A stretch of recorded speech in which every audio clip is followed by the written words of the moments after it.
Hello, everyone. Welcome to Let's Talk About Brand. I'm your host, Christine Gritmon, coming at you every single week with another guest expert talking about a specific element of branding.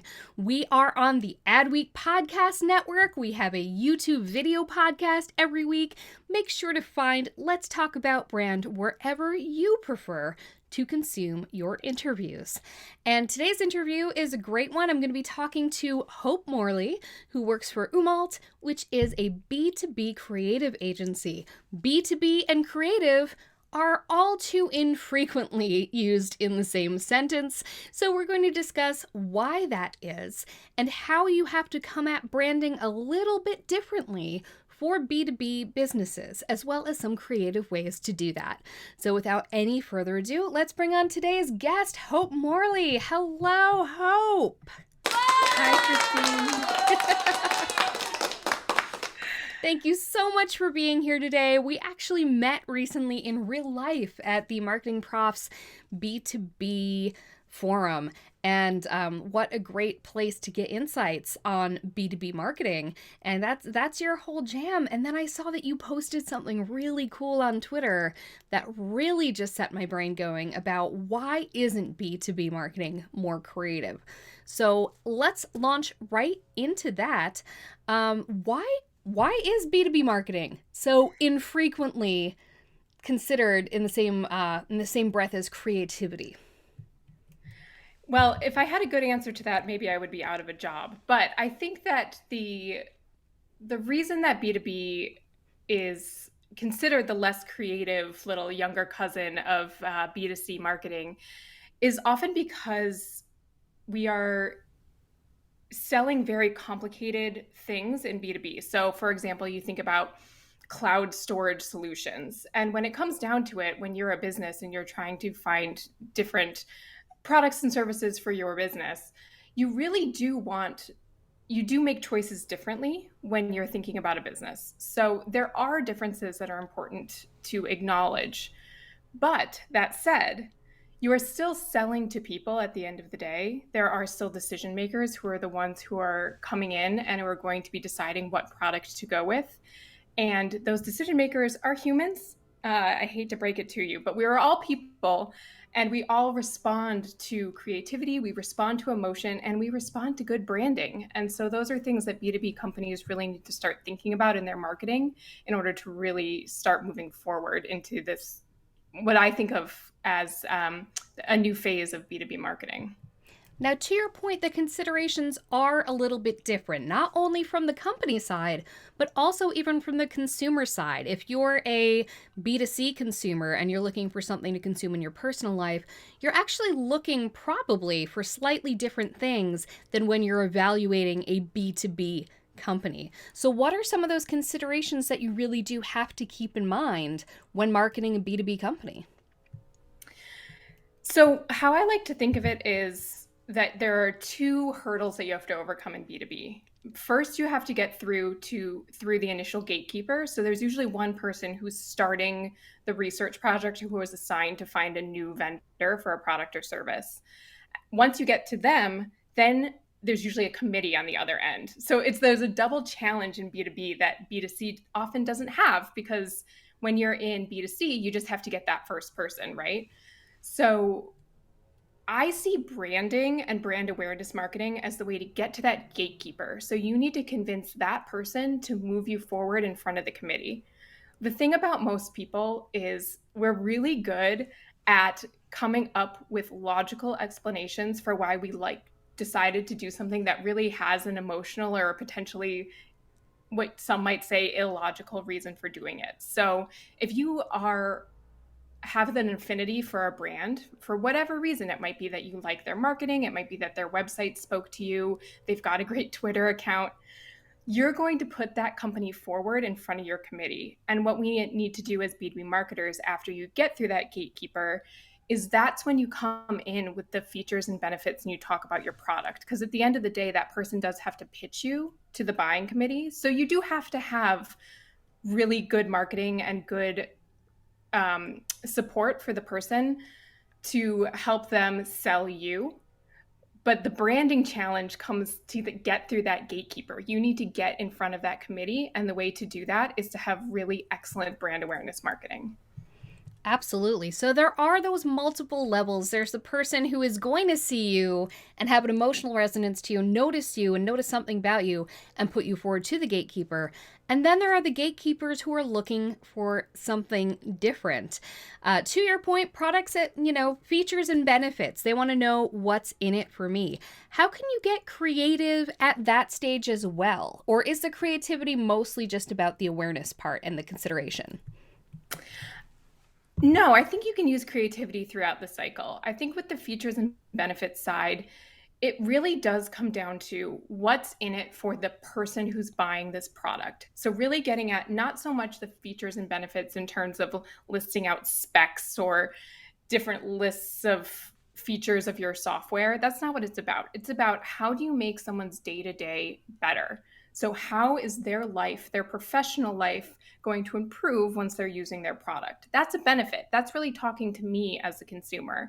And I'm the COO at our agency. I make purchasing decisions all the time. I need these companies to tell me, how are you making my life easier? How do you make me look better as an employee? And make me get out there, get a promotion, show off to my boss how good I am at my job. That's what I want in my B2B products. I need something that makes me look good. So you're selling that to the people who are before the very end, though.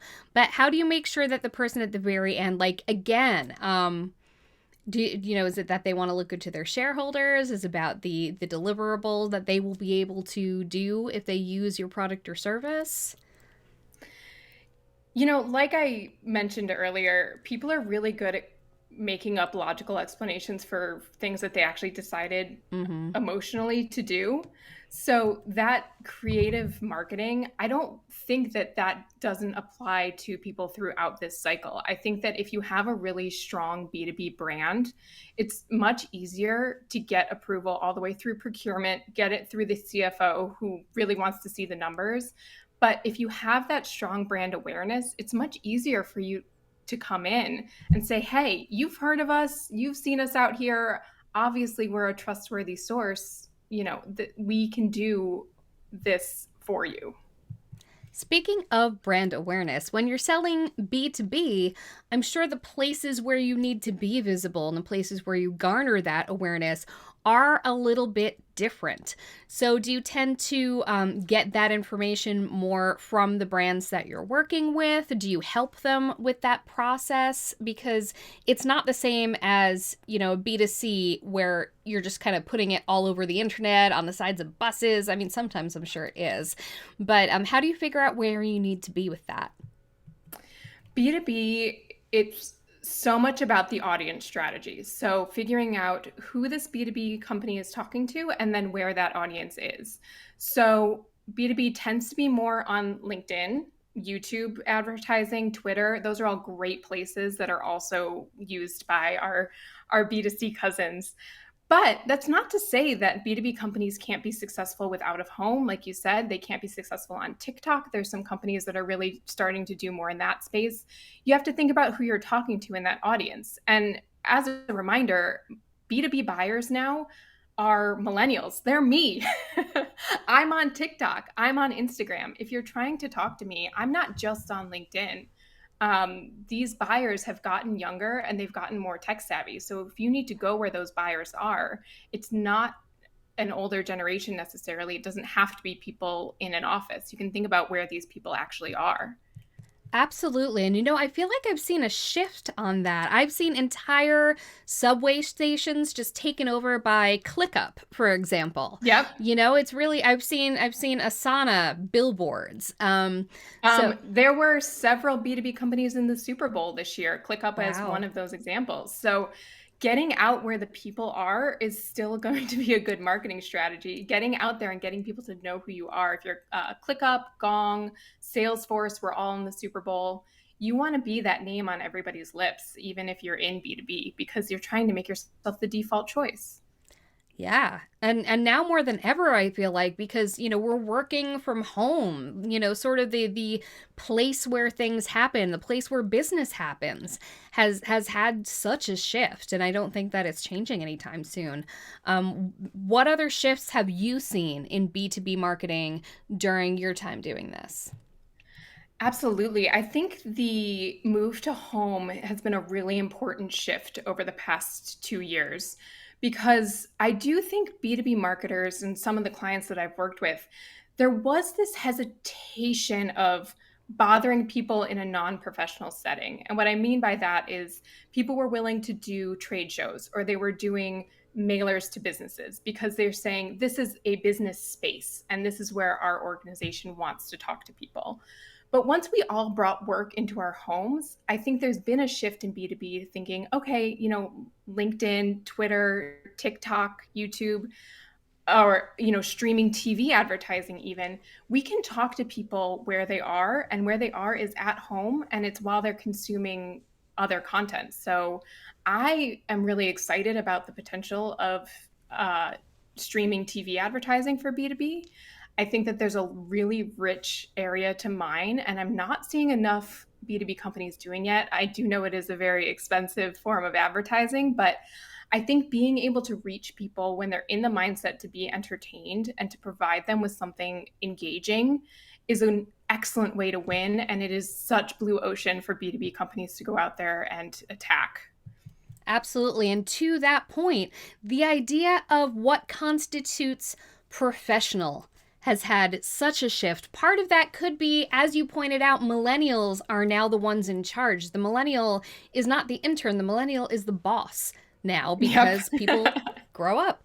And so I feel like with it, there's been a huge shift as to what constitutes something being professional. It used to mean kind of flavorless. It used to be just kind of getting to the point of those features and benefits. So I'd love to hear how you've been able to play with that in B2B marketing, this idea of professionalism not being such a small box, but it is still there on some level, and to what degree you have to kind of deal with that as well. Absolutely. Professionalism does not have to mean corporate jargon. It does not have to mean all those talking about disparate silos and all sorts of things that we all say, but we don't really know what it means. Let's be real. What we want to say, being professional is being clear, it's being concise. And you know what? Sometimes it can be being a little bit funny. We love pushing humor in B2B in our work. Some companies are a little bit afraid of it, but at the end of the day, people like to be entertained and they like things that are funny. And there's a way that you can be funny in a professional manner. So I would never recommend something to a client that's going to do brand damage, right? Like I'm never going to ask them to be pushing the envelope and doing the type of comedy that you might see with a edgy stand-up comedian. That's not what we're talking about with humor. But there's a very effective way that you can be memorable, that you can appeal to people, that you can get them to actually watch the ads that you're serving to them on LinkedIn or on YouTube pre-roll. It's really easy for us to scroll and skip, and then your money is really just lost. You have to do something that's drawing people in. And things like humor are a great way to do that. And if you go at it with a good light touch that is professional and that is engaging and that still gets across what the benefits of your product are to people, that can just really drive results for these B2B brands. Now, what are some of the considerations that you have as a creative working on B2B accounts when you're trying to figure out where that line is of being entertaining and catching them on that level, but also bringing the relevance that a B2B audience really wants? Because they don't want pure entertainment generally, I would imagine. I'm not sure I would say that, to be honest. I think it depends who you're talking to. So it really comes down to that audience targeting again. Um, but we have all gotten so used to content. I'm that big C content, right? So when we go onto social media or if we're searching the web, we know that there's a lot of content out there for us to consume. And we really like it to be entertaining for us. We want it to bring us innate value.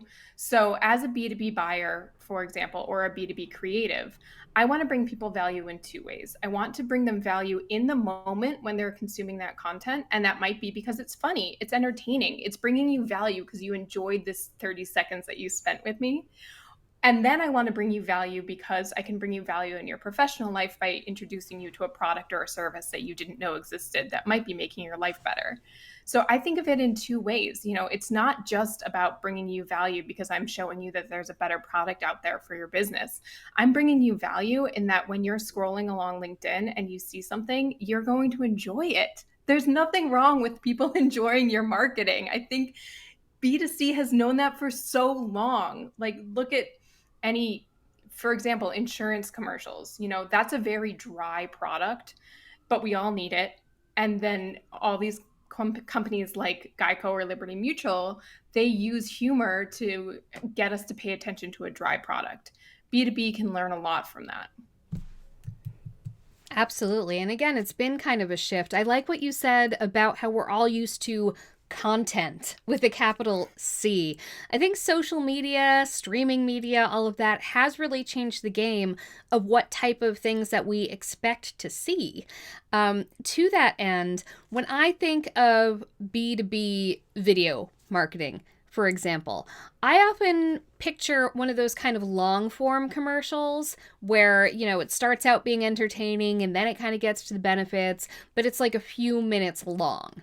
How can you do it in sort of a short form without the message getting missed? So I love that you brought that up because we at Umault have a name for those types of videos and we call them mullet videos. So they're a party in the front and their business in the back. These companies are trying to do too much with one video. So the biggest thing I would say is that you need to break that video into multiple spots. So you're serving different audiences when you're trying to do something that's inspiring and potentially humorous. So that tends to be more brand awareness marketing. You're trying to get people aware of your product or service. But then when you really want to get into that features and benefits, when you're trying to do a product demo, you're really getting into more that how it works piece, which B2B loves to put those two into the same video. They're two different videos. You need to have the funny, humorous, brand awareness, inspiring piece to get people to know about it. Then you have a separate how it works video. So once you get people curious about it, they get on their website, they want to learn more, you're serving them with that additional information. Perfect. And that brings up another question, which is that, so B2C, marketing is marketing, and that's often all you really need. The marketing is what's selling to the consumer. But with B2B, there's often a sales team in there as well. There's that additional level to consider. So how can a B2B marketing team work well with that sales team who's maybe, of the old school method of like, we need to sell the features and benefits. They care about the numbers. They care about, all this stuff. So how can you work with your B2B sales team to make something that is going to hit on both levels? That's a great question. And something that I like to point out is that the B2B buyer has become, and there's some research on this, the B2B buyer really likes to self-serve now. So we want to do as much research as possible before we have to talk to a person. Like those millennial buyers, we don't want to get on the phone. Sorry. We like to really get all the research up front. When we're ready to possibly pull the trigger and make a purchase, then we want to talk to the sales team. So I think the first step with those B2B marketers is to talk to the sales team and say, how informed are people coming into you? And what are the big questions that they're asking? So at what point are they coming to you? Are they already pretty much ready to go? Have they already watched our demo video? Have they, do they know what they're looking for? Have they kind of segmented themselves into a product? That would be a sign that people are doing a lot of research before they talk to sales. And I think that that's a sign of a good marketing team too, because if you're providing that for people who are potential prospects, that's a way that you can service these people who want to self-service. I do think there's always going to be people out there who want to talk to sales right away. And that's why you have a sales team. That's what they're there for. But being able to support both sides of the coin and getting people as much information as possible before they talk to sales. And that's what marketing can do. That's where your branding comes in. That's where you can really be creative and have, dare I say, have a little bit of fun with your marketing. But I think that there's a great way that marketing and sales can work together in B2B organizations. Because at the end of the day, it's the sales team that's on the front lines. They're talking to these prospects. They know what the biggest questions are. They know what the biggest hurdles are to get over that sale. So if marketing can get down there and mine that information and find out what are the pain points that people are coming to with, and also what are people doing if they don't end up going with our product? What are they saying? Is it price? Is it that they think it's confusing? How can we try to overcome that with the earlier stage marketing to help, close more deals? That's what we're all here for, right? Absolutely. What are some especially effective ways of creatively brand, like content types, places, anything like that? Some especially creative ways that B2B companies can get their brand out there that they may not have thought of. Yeah, so there are some B2B companies that have done some great investments into social media lately. B2B has always been a little bit on social, but I've been seeing some brands really invest more in Twitter. I mentioned TikTok before. I think about a brand like Triple Whale is a data analytics platform. Sounds so boring when you just say it. They're crushing it on Twitter right now. They are getting people to follow them who don't care anything about e-commerce data analytics. That's amazing. That's the type of branding that you can really push forward. They do a lot of memes. They really are involved in the Twitter kind of community. They know the platform. So there's a lot you can do there. I think video is a great way that a lot of companies are doing some great work. There's a cloud storage company called Wasabi that I love the videos that they're putting out.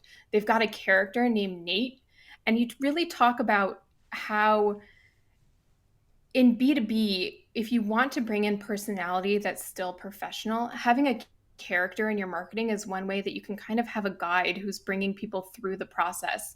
So this character, Nate, is just a down on his luck IT guy. I'm not talking about having a Liberty Mutual emu or something like that. This is a person, but he's in a lot of their videos and he talks about migrating your cloud storage. And, it's really sweet. And there's a consistency there. And he has a music video.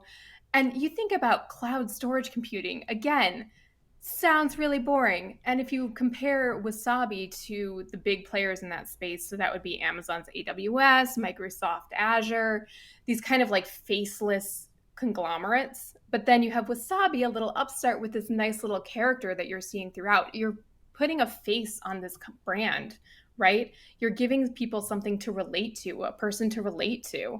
And that's a really powerful way to break through the advertising. And at the end of the day, Wasabi probably can't compete with the scale that you get with something like AWS. But what they can compete on is personal attention, being smaller, having the character just kind of drills that into people's heads.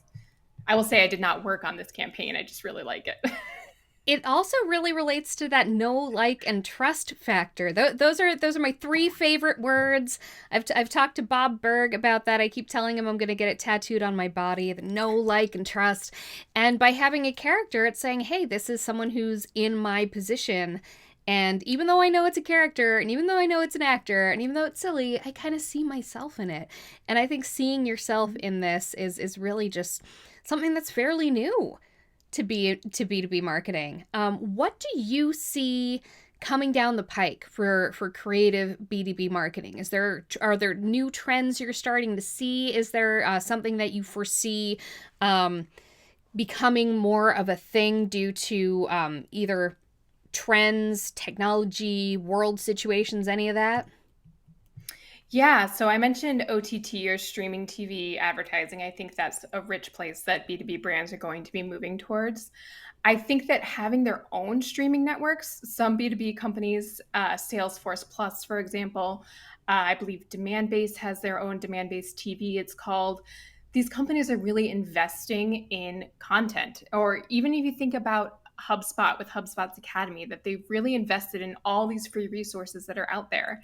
And all of those just exist to get brand affinity, to get people to understand that you are helpful. It gets them to know you, it gets them to like you, and it gets them to trust you. Just like you were saying, that Woohoo! type of supportive content is a great place for companies to be, right? And so I love seeing these streaming networks pop up. I think we're going to see a lot more of that. We already have a lot of podcasts in B2B. I don't see that going away. It's all just going to be supporting people where they are. I really like that. I'm intrigued by those independent streaming networks. Like, I can't personally picture, seeing, my CRM program or something and being like, oh, I want to watch like, what kind of content are they putting on those things, and where are people accessing them? Are they apps? I don't know anything about this world. Yeah, so they all have their own independent website now. So like Salesforce Plus has a whole site. When you log in, it looks like Disney Plus. There's like the big show at the top that they're advertising and the little different streaming shows underneath. Right now, all of these streaming TVs they're presenting all nonfiction content. So it's a lot of documentaries, kind of like video podcasts, interviews. What we're not seeing yet on those platforms is any like fiction, comedy, drama. I see that as the next frontier that I'm so excited, and I really hope some brands try this out and try to do an actual show. Did you watch Apple at Work? There was a series I that didn't, but I Apple heard put out. about it. Yeah, they had this little story about these like ragtag team of product people that went out and started their own business. Apple made this 8-minute spot. I think it's pretty long. And there's several in the series now. And people sit and they watch that. And it's an Apple ad. Like, we're not, at the end of the day, it is an ad. And we're sitting and we're watching it as if it's content. We are doing that already with brands that have a lot of brand affinity like Apple. Your B2B brand could do that. You can put out content that people just want to consume as content. And I think that's the next frontier. This is still just blowing my mind because I didn't know anything about this. So you said that sometimes they have things like documentaries and all that. Are these companies generally producing all of it themselves, or are they, repurposing content maybe with brand licensing from someplace else? Is it all original? What's the story there generally?